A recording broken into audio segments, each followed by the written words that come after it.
Hey, everybody, this is John Bruni, and we have an incredible guest with us today. J.D. Anderson, the Iceman, is a 6-time world record holder. Actually, it could be more than that. Seems like every week he's breaking world records. And he's an expert in feats of strength. Now, J.D. has traveled the world motivating and encouraging people of all ages. Now, I'm going to give you just a few of his TV appearances. They include The Daily Show on Comedy Central, Guinness World Records Gone Wild on True TV, The Tonight Show on NBC, America's Got Talent on NBC, Let's Ask America on the Game Show Network, Guinness World Records in Milan, Italy, The Go Big Show on TBS, and that is just to name a few out of his repertoire. This is going to be an awesome show today, brother. Welcome to the show, Iceman J.D. Anderson. Yeah, I appreciate you having me, man. This is I always enjoy chatting with you. It's good stuff. Yeah, we're fired up. I think this is going to be a great one, brother. And, we're going to kind of take a journey today because a lot of people know you from the things that you do today, but they don't understand how you got started. So let's go back to the beginning, and can you share how your strength journey began? Yeah, I don't even know if I don't know if you've ever even heard this story. So I'm a college student. I'm going to community college. I graduate with a general studies degree, 2-year degree, because obviously that's the degree people get when they don't know what they want to be. So that's pretty standard stuff. I didn't know what I wanted to do. In the meantime, I had a job going to school, working at a gym because obviously it was free working out. I just got to work out on the job, get paid to work out, signs people's up for some memberships, all that stuff. I mean, I was living the dream. And then, I had a summer job that I had done forever, which is where I'm from. There's a bunch of rivers, and people canoe and kayak. They go on the river. That's the thing to do. And so I worked on these rivers, and for years I was loading up canoes and kayaks and sending people up and down the river. And I was young, and I was good looking back then, and I was getting a suntan with my shirt off, pumped up, lifting those canoes. And while all the drunk people walked by, "Man, you're so huge, man!" Yeah, I was like, "Yeah, all right." But shoot, yeah. One day I loaded this guy's canoe up, and his daughter said, "Man, guy, man, look at him, Dad. He's huge." And his name was John Copta, and he was the vice president of the power team based out of Dallas, Texas. And he said, "Hey, have you ever thought about doing something like this?" And I said, "No, I never had. I had seen things like that before, but heck, I went home. I told my parents, I'm like, hey, I might be moving to Dallas." And they said, "What?" I'm from Knoll, Missouri, so it's like 1,500 people, very tiny. Never had left really the area ever. Had no experience of the world outside of my little home area there, my little bubble that I grew up in. And I was ready to see the world, baby. And 2 weeks later, I was living in Dallas, Texas. They sent me to Canada on my first crusade. I didn't know what was going on. I mean, I just threw me to the wolves, and here we are. It was, there's no training, learned on the job. It was rough, man. That's how I got started. Yeah, and let me ask you, did you know you were always strong? Like, did you always, before even like when you're younger, know that, man, I just have a natural gift of strength? Because everybody can work out, but a lot of people actually have a gift as far as their genetic potential of how big they can be and how strong they could be. Did you always know that you were strong? Well, I was always, one thing I always was, I was always huge. When I was born 11 pounds, 15 and a half ounces, 1/2 ounce from 12 pounds. And I was 24 and a quarter inches long. I was a massive. I was born, I grabbed the keys and I drove off back home. And I was like a toddler when I was born. So, the difference, growing up, I was big. I remember, you always remember these little milestones in your head. When I was in 6th grade, I weighed 195 pounds, which for 6th grade, that's huge, Mm-hmm. And I was 6 foot tall. And Yeah. So, I think the main difference was I was a chubby kid and I turned that into, excuse me. When I started working out, the kicker was unlike, I feel like 90%, 95% of people who start working out, I never stopped. Mm-hmm. I never stopped. From the time I was 16 years old, I'm 34 now. I've never taken a considerable amount of time off unless I've been off for a surgery or something like that. But you know how most people are. They work out. They might work out for 3 months, 6 months. Hey, I worked out for 6 months and I just took 6 months off. I mean, what does that do? So the main thing, as you know, I've really got to say, I've honestly, not to toot my horn at all, but like you, I'm sure, just stayed consistent my whole life. And that's just allowed me to do some things that other people haven't been able to do strength wise, I think. So, Yeah, consistency is so important. Well, you remember when we were together doing the Go Big show and you can't get to the gym. So it was like, I had to go buy a kettlebell. I went to Dick's Sporting Goods. I'm like, I got to get a kettlebell. I'm losing my mind. I mean, I had some bands and stuff with me, but I was like, you just got to get that workout in. And we're talking about being a big guy. How big are your biceps today? I mean, they're always growing. yeah, no, man, They are always growing. I haven't measured in such a long time. The other day, I weighed myself, and I was so big. I hope the scale is broken. I weighed 369 pounds, dude. And that's 369. pure beast. It's crazy. Like they're not even there. Oh, here we go. Bicep shot on the camera. That's all. That's half the size of yours. No. But so now, you got a little cough, but I'm gonna go back to the Go Big show. Whenever I just remember, I talked about being so dedicated. With that, I'm such a rule breaker because I went to the gym every day when they told me not to. I know you did. You tried to get me to go with you. Every single day. At the time where we were, what part of Georgia were we in? Macon. I won't say anything else, but every time I got in an Uber, I'm lucky I didn't get shot. I was with some of the sketchiest drivers on the planet just to try to go to the gym. But I wasn't missing a workout. I remember they said, you can't go to the gym. And I said, okay. But I went to the gym every day. I just had to. I had to. I'm lifting weights outside. I brought bands and I bought a kettlebell and bought some gear. So I'm lifting outside. And there goes JD to the gym. So. I know. I was like, don't say nothing. Oh, man. I tweaked my back. You're the man of accessories.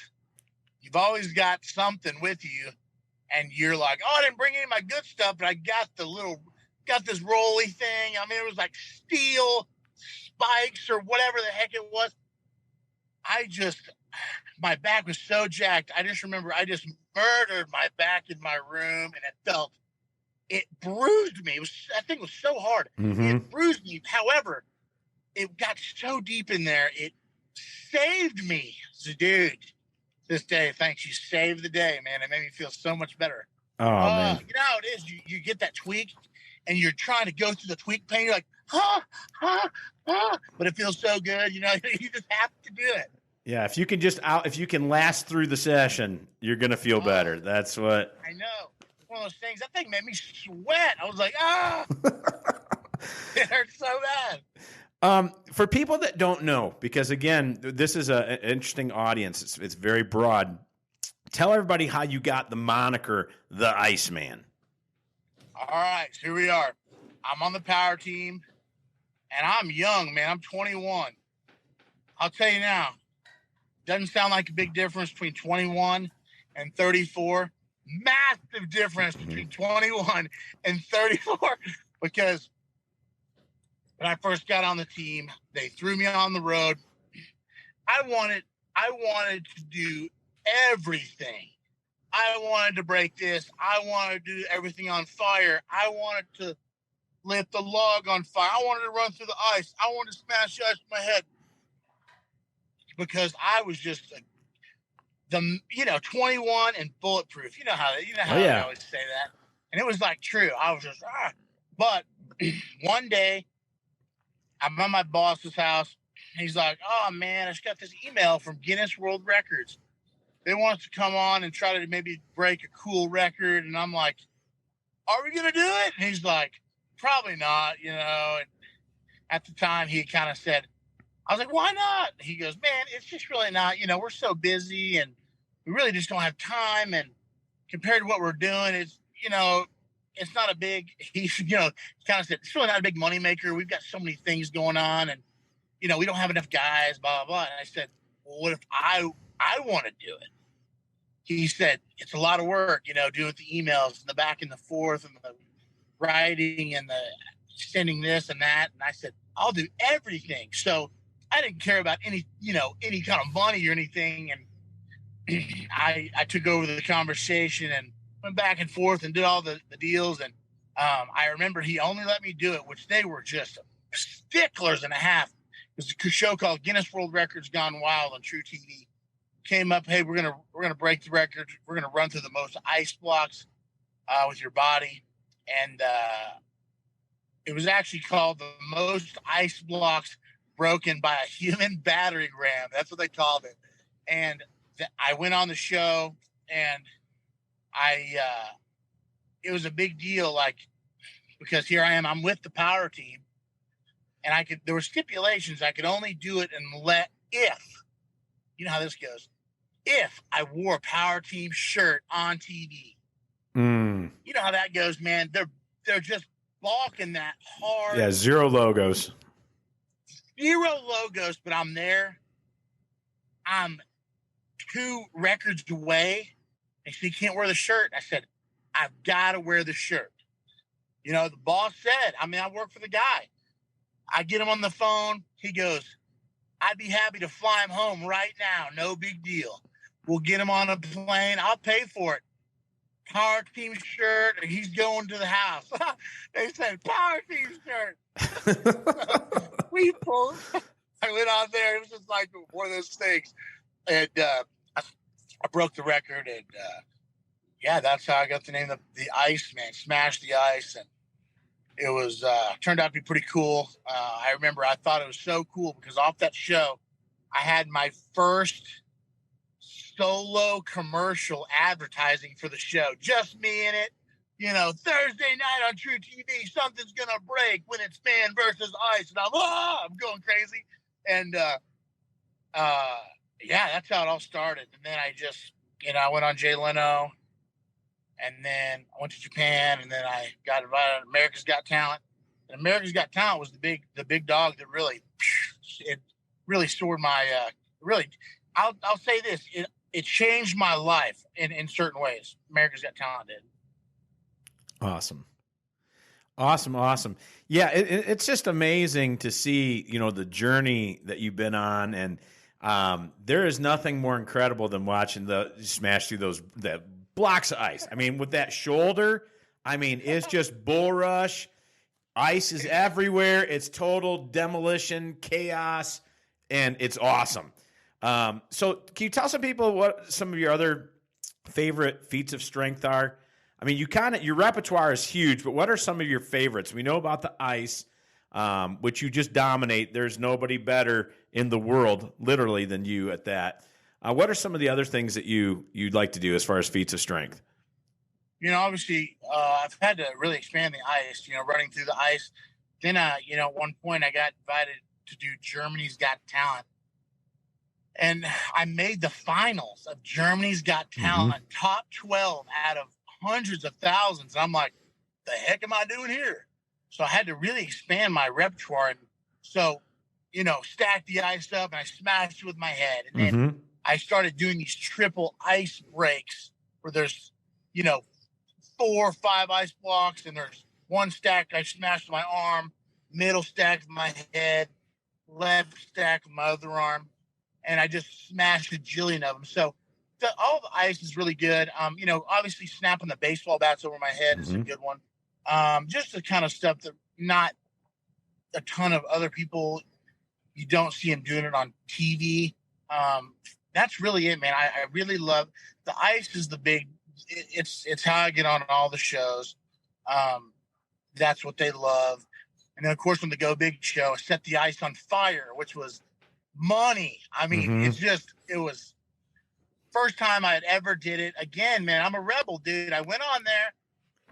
I hate to say it, dude. I admitted it when I was out there on the show, and they I lied to them, and I told them that I had done the stunt before, so they let me do it, and I had never done it, and I went and I just killed it. Yeah, absolutely. When I was out there in front of them, I said, I got to apologize. You know, I lied wherever the main producer is. This is my first time I ever tried it. I had to do it because I didn't think I had to fib because I didn't think you were going to let me do it. And they loved it. They loved it. They were just laughing so hard, all the judges. The ice stuff is the big dog. And I have to say, man, so remember I had called you a while back when I was doing Britain's Got Talent. Yeah. I had to share this. And I humbly asked you if I could do one of your stunts. Well, it never happened. I didn't tell you that. I never finished that story, did I? No. Dude. They, standing ovation, 4,000 people went nuts in round one. 4 yeses, and I had to find something else to do in round two. I called you. Long story short, asked John, for everybody listening, if I could use his stunt of holding back. Use his stunt of holding back 2 motorcycles. That's his stunt essentially right now.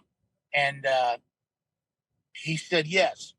And they didn't invite me back. They didn't invite me back on the show. They decided not to. But they wouldn't tell me why. Well, I started doing research online, and some super fans of sort had brought it to the show's attention or the media's attention that I had already done 2 other shows in connection with Simon Cowell. So all these articles, man, are online. Britain's Got Talent and Strongman, auditions rigged. Strongman on Britain's Got Talent in cahoots with Simon Cowell. And it went on to say, hey, the Strongman's already been on America's Got Talent, which Simon Cowell was the executive producer of at the time, not a judge. And then I did a show called Red or Black, 2011, which he was an executive producer of, not a judge. And then he was a judge on Britain's Got Talent. So they got a lot of flack because people were bringing it to the attention. They thought that the show was rigged and they were cheating because the Strongman had been on too many Simon Cowell shows. So to prove that it wasn't, they didn't bring me back, dude. That's ridiculous. And here's the thing: when you're good, you're good. Why should you be limited on the amount of shows you can be if you've got the talent? I mean, there's obviously a reason why you get put on the show and that you get the votes and that the people love you, and it's the infectious personality. So it really makes no sense. It's all. And that's not, I mean, I literally got punished for doing too many television shows. And I'll send you when we get off here on Facebook, I'll send you the link so you can read it. There was tons of them, man. It was all over the place. Yahoo News, UK, all over. I mean, it was just ridiculous. I've never heard such thing, but it was a real thing. And so watch out for the super fans. They will get you. Like, how do people even know? How do people even remember that?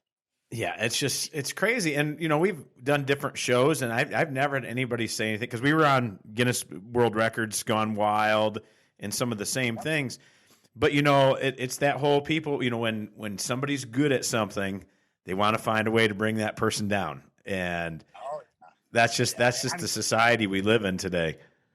But it was my best reaction I've ever had. I've done enough shows to know what a good reaction is. Simon Cowell loved it. Standing ovation. Simon Cowell stood up. He loved it. And they decided not to bring me back because of that. And I'm just like, boy, that is crazy. Yeah, I actually watched that clip, and it was fantastic. You were just Sometimes when you're on. You have that everything just goes perfect. Totally. And that was the way it was, and the crowd was going nuts. I mean, it was a fantastic show. I ended it. I was bleeding down my face. Yeah, it was the. If you look online, JD Anderson, Britain's Got Talent, or JD Iceman, Britain's Got Talent, Strongman, Britain's Got Talent. All the shots show up on Google. I'm standing there smiling, blood going down my forehead. It was awesome, man. I mean, it was just the perfect. You know how it is. It was the perfect TV shot. Absolutely. Well, speaking of this blood coming down, what are the craziest injuries that you've had doing this? I mean, you're putting your body through a collision on a continual basis. What's the craziest injuries you've had? I mean, several concussions. One of the first times I ran through ice, I tore my meniscus, had to have surgery on that. That was a pain in the rear. And separated both shoulders. One time, if you can imagine, how the ice stacked up in a straight line or whatever. If you can imagine this, the ice, whenever I run at it, my head goes to the left of the ice and I hit it with this shoulder. Mm-hmm. So if you can imagine running at the ice straight on, whoever had stacked the ice, I made a mistake of not checking who had stacked this ice, because the way the ice was stacked, it was stacked not straight going this way. It was stacked going left. So every block of ice was just a little bit left than the one in front of it. So you can imagine when my head went here, my head caught the edge of every ice block before I even hit it. Dunk, dunk, dunk, dunk, dunk.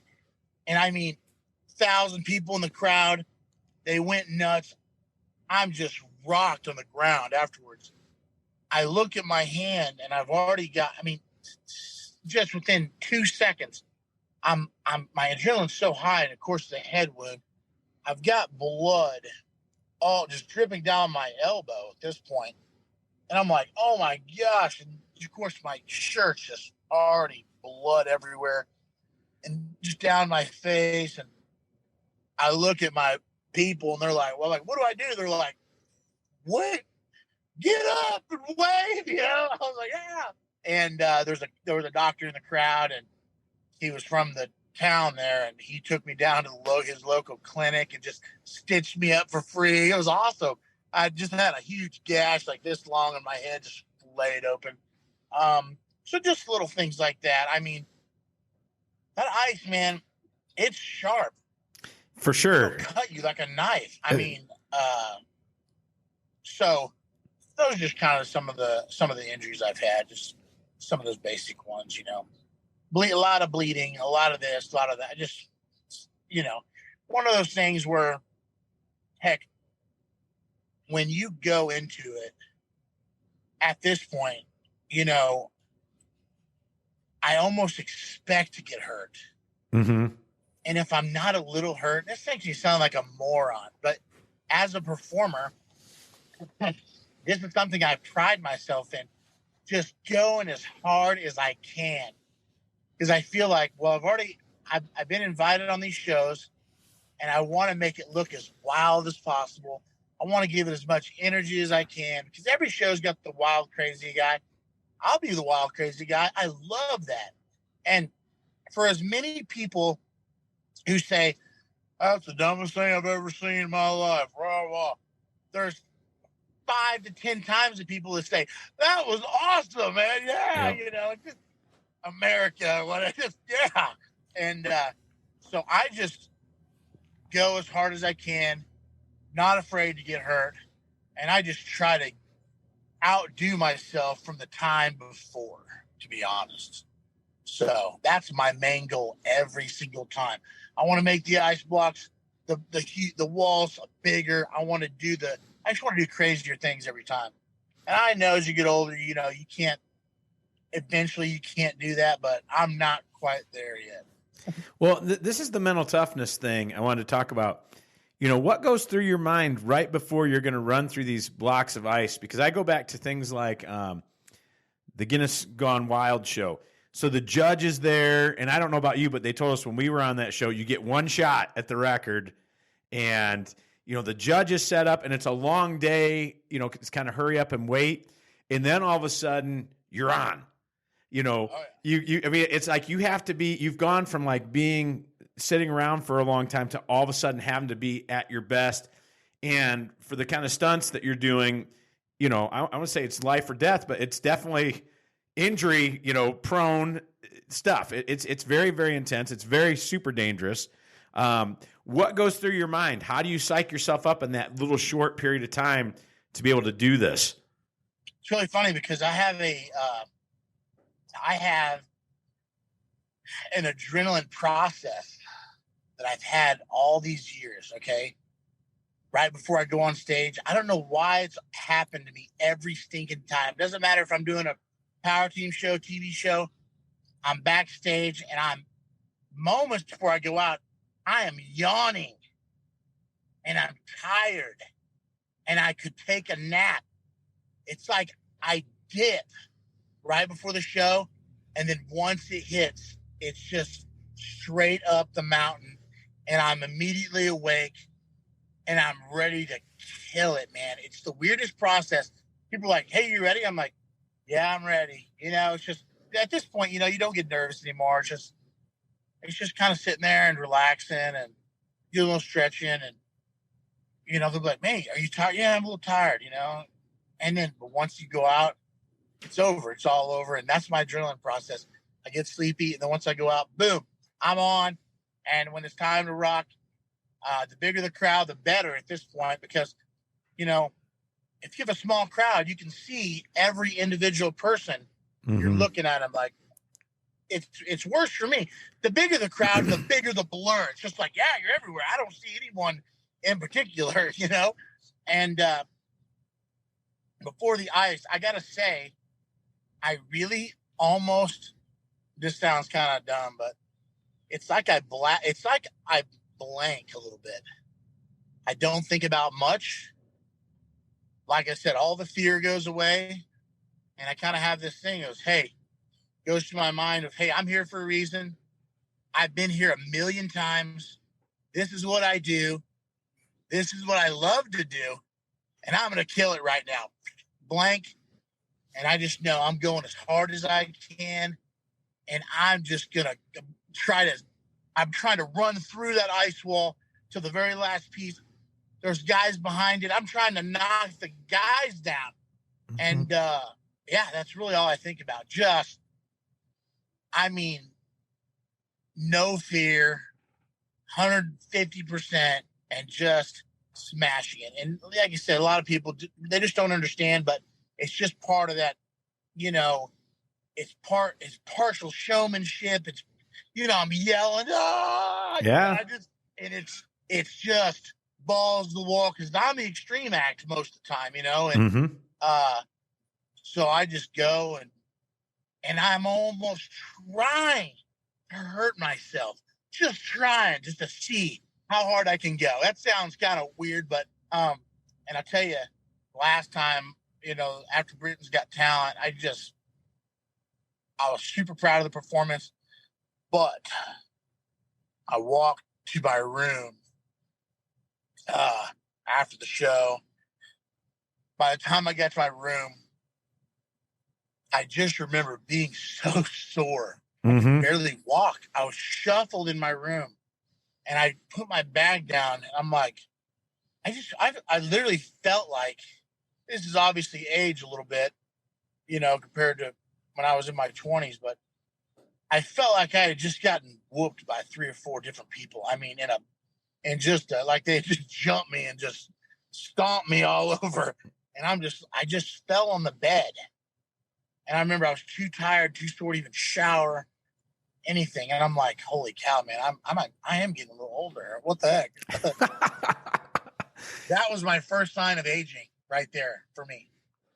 Hey, I get it. I'm in my 50s, man, so I get it. But you've been around forever. But it's fun. It never gets old. Let's switch gears for just a second.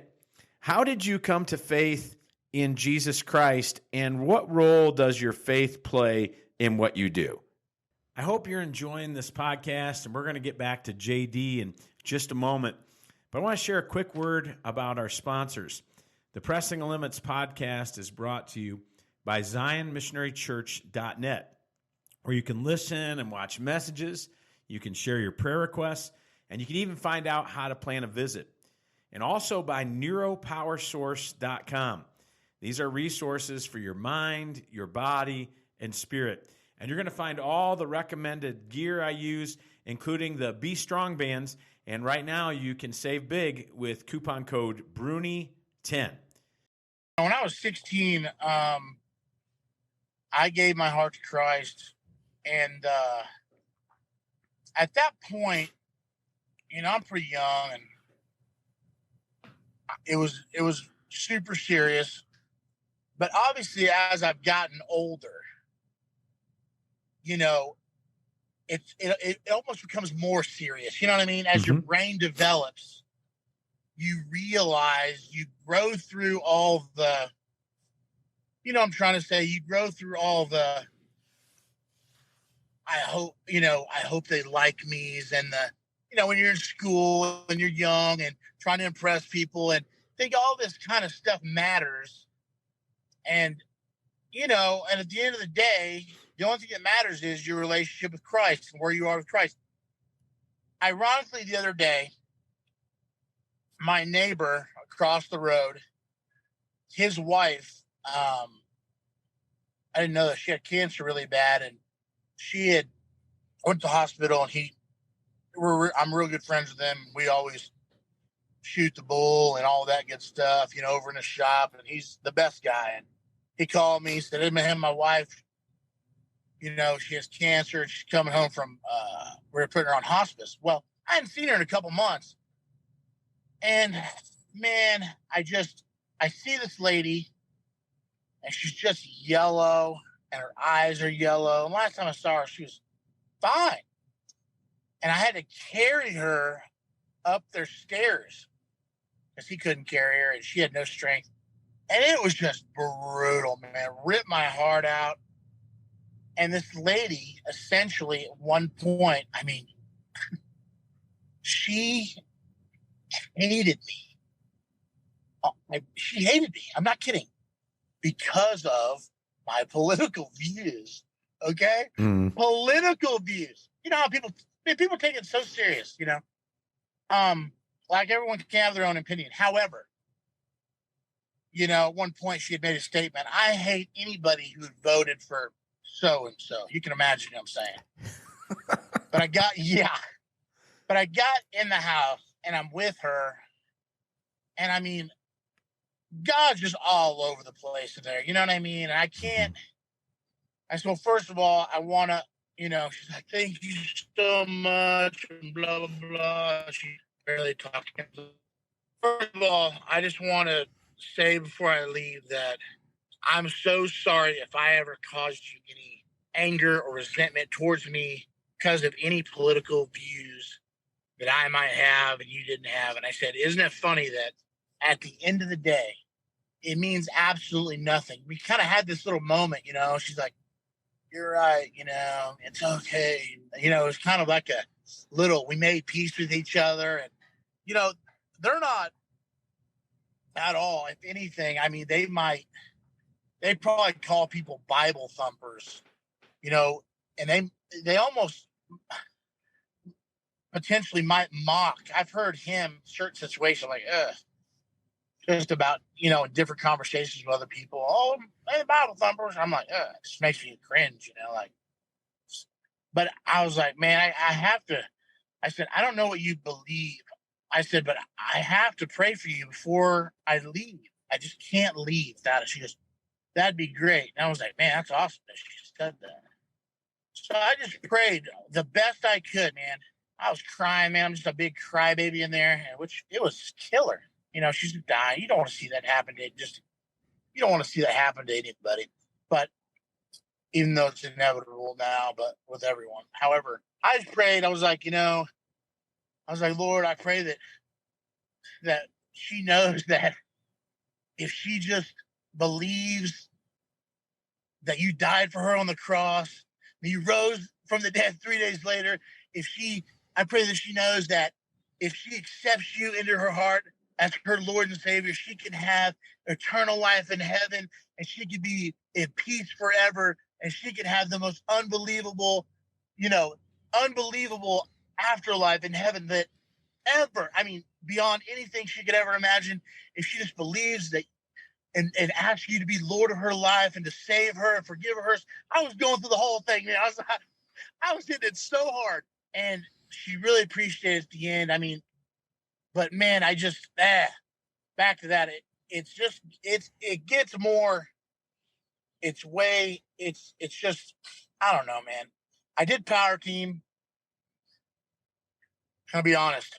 The Power Team was fantastic, and it changed my life as well. But with that, when you're going and doing things, it becomes like it's a lot of money based. Does that make sense? Mm-hmm. You go on these events and it's about souls, but it's about money a lot of times. You know what I mean? That's an important part of it. But it's just,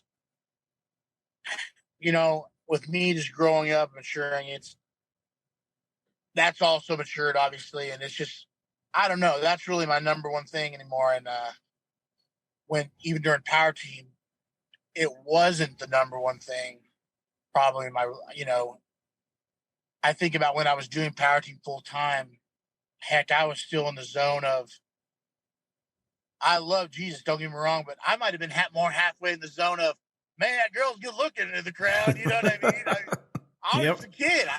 I'll be honest, so I just thank God that as I get older, I'm just maturing in all ways. I guess I could wrap it up like that. So, I mean, I don't even remember what your first question was, to be honest, but about this. But everywhere I go, I don't know. I just try to, I'm kind of a crazy, funny guy, but I hope people see Jesus through me at the end of the experience. You know what I mean?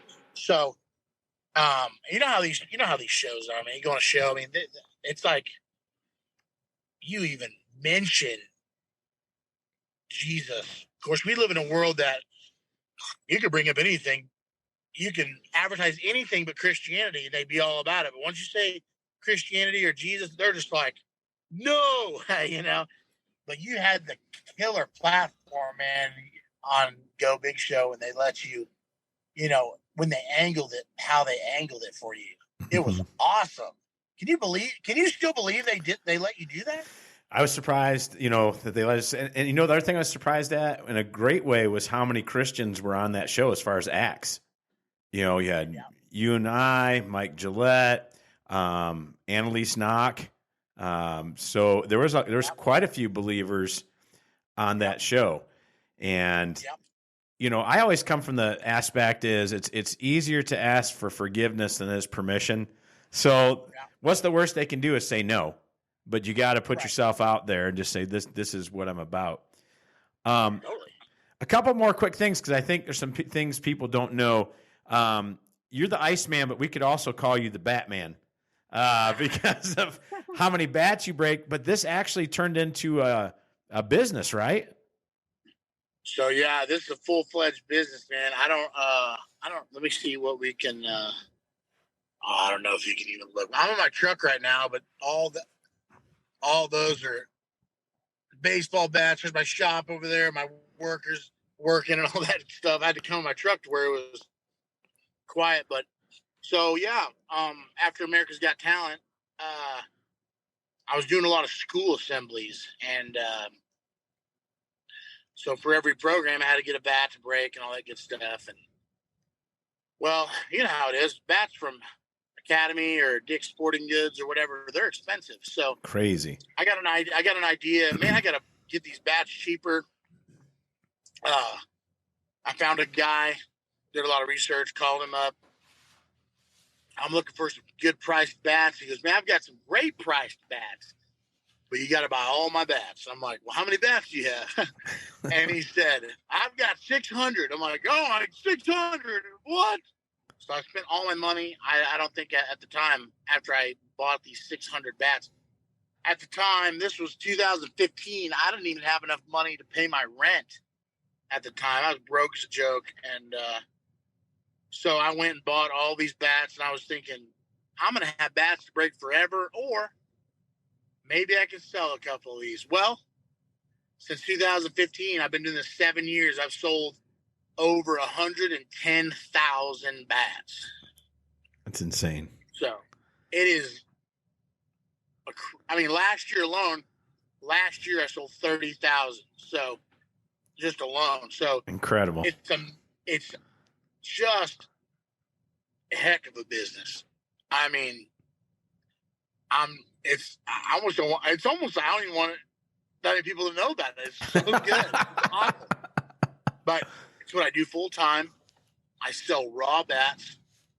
HomeRunBat.com is our website. We're on every platform there is. We just got on Amazon, which is going to be a game changer. I don't know why we've spent so much time not on Amazon. However, to do Prime and all that, it's just not that, it's just not like something you can do. Hey, I want to be on Prime. Let me do it today. It's kind of, it's a big process. It's not like eBay or Etsy where you can go list something within 5 minutes. But I am super blessed to be able to sell baseball bats.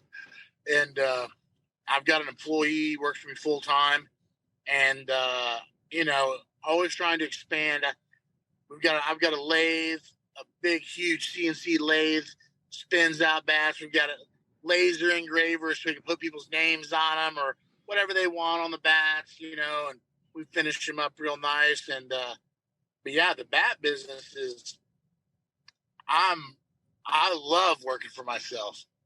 And I honestly don't know if I could ever go work for anyone else ever again. I've ruined myself in being self-employed because it's fantastic. So when somebody says, "Hey, you can't work here unless you do this," I'll say, "Let me ask the boss." Great. I love it, man. I love it. Yeah. So good, man. So good. So what is next for you? Do you got anything in the pipeline? You got any new stunts you're working on or engagements? So Christmas is so busy for us here in the bat factory.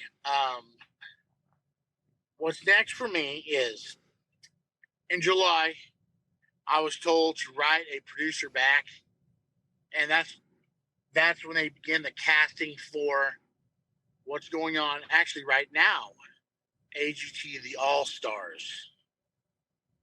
So, they bring back old acts to compete on the All-Stars. So my goal, and I've been told to write it back so they get me in the mix, is to be on next year's America's Got Talent, the All-Stars. That's kind of what really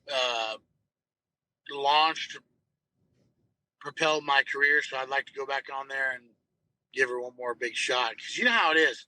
Mm-hmm. I mean, I've been on like I said, Britain's Got Talent. Mexico's Got Talent. All these got talents. 24 total TV shows. But everywhere you go, AGT is always king. Mm-hmm. It's always the king. It's always the biggest show. So I want to go back to the big dog, and I want to show them, you always got to have a story. Mm-hmm. And my story is that it doesn't matter. I made it to the third TV round, which was at the time was the live show, first live show. It doesn't matter even if you don't win on the show, even if you don't win, America's Got Talent can truly change your life's direction. And here's how it did mine. And I'll just I'll name drop all the shows and blah, blah, blah, blah, blah. And I really think it's all because of America's Got Talent. So hopefully they like that backstory. So. Oh, I think they'll love it. I got one last question. It's actually a two-part question. Where can people find out more about you, how to book you, how to buy bats, social media, all that good stuff? And then secondly, is there anything else that you want to share? You can just really, Google JD the Iceman, JD Anderson, in any order you want. My website's jdiceman.com. All my social media stuff's just JD the Iceman Anderson in some order, whatever you want to type it in, it'll come up. My bat company is homerunbat.com. And yeah, really the last thing I have to share is, don't ever let anyone tell you that your goals are silly or stupid, because they're not silly or stupid, because they're important to you. Number one, that's why they're not. And really, it doesn't matter what you do, no matter how silly it might seem or whatever, it can literally, if you put enough effort in and you try to perfect whatever craft you're going after, it can literally just take you around the world. I mean, as you know, you're a whole different beast than I am, but of all these shows, I've never bought one plane ticket, never paid for one hotel room, seeing the world, going around using my God-given abilities, I guess. And I'm not even anyone special, I'm just a big guy who likes to work out, and I love to entertain. And my goal at this point just is really to see, how many shows I can do. Am I ever going to be famous? No. When I was younger, did I think I was going to be famous? I thought this was all going to make me something really huge, but I'm just a guy who does my best. And that's probably really all you got to do. If you just put out a little effort in life, you'd be amazed how far it'll take you. Everybody always says, "Oh, I can't do this," or "I'm not accomplishing that." But are you doing anything to even are you doing anything to change that? Are you putting out effort? Are you taking risks? You got to take some risks, man. How many times I've had to embarrass myself in front of jillions of people in a crowd, and just to perfect this strongman thing, or to get better at speaking, or how that is. So it's just a combination of a lot of things, and but mainly, just my advice would just be to everybody listening. Number one, love the Lord. Make him Lord of your life. So, when you die, you don't got to worry about anything at that point. You can go to heaven, number one. And then after that, just whatever you're good at, try to be the best at, And, I'm from Knoll, Missouri, the tiniest town on the planet. And I've been on all these TV shows. I've got the opportunity to I've tried out for the WWE. I didn't make it, but it was still invitation only. Tried out for the WWE, which was awesome. Got some of the weirdest experiences, all because I've tried hard and I've tried to be the best person I can be. And, that's it. It's so simple. Just try hard. Be a good person. Love the Lord. Surround yourself with good people. It's like I'm doing a little program for a high school. You know what I mean? Just teach them how to be successful in life. It's just if you do these few things, you're gonna kill it. It's just, heck, get to know a guy named John Bruni. That'll help. And it's awesome. That's really it. I am obviously not a great I'm not a very smart guy as far as like you and Mike Gillette, all these guys. You guys are very sophisticated people and very, you know, you write books and you do all this stuff. Well, I'm not, but I know the basic things about how to be good at things, and I kind of put it in a little elementary form, but just do those basic things and you're just going to kill it or whatever you do. I mean, don't be afraid to fail. I just keep going. Just when you fall, get back up. I mean, you know, I didn't tell you the time I went to Japan and I was attempted a Guinness World Record. I flew like 15 hours to Japan and I failed my world record. And like 30 million people watched it on TV. And I went to Milan, Italy. Guess what? I failed a Guinness World Record over there too. I failed twice, went all the way across the planet, and I failed these world records. I always wasn't successful. So, and let me tell you, those plane rides home, excuse my language, but they sucked. Yeah, I bet. You know what I mean? I get it 100%. They were awful. I'm just like, what a loser, you know? But I just, you know, you just learn from your mistakes and you just do it better next time. And you make sure there's a next time. And you just fight and keep going. And after a while, you're going to have way more W's than L's in the columns. You know what I mean? Yep. So, I mean, I'm thankful for the times that I've just embarrassed myself and failed these in front of millions.